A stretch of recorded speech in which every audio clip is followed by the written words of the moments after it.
বাংলাদেশে এত তীব্র তাপদাহ, খরা এবং অনাবৃষ্টি সৃষ্টি হওয়ার কারণ কি? এই অসহনীয় তীব্র গরম সৃষ্টি হওয়ার কারণ কি?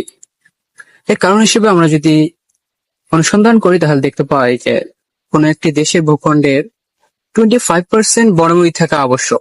কিন্তু আমাদের বাংলাদেশে বনভূমির যে পরিমাণ রয়েছে তা খুবই স্বল্প।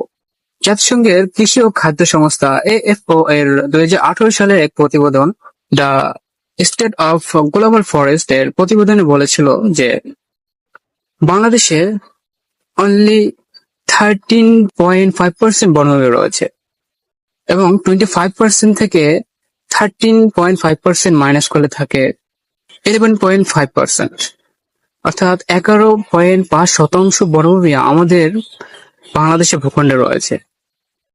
যেখানে 25% থাকা জরুরি সেখানে এত স্বল্প পরিমাণ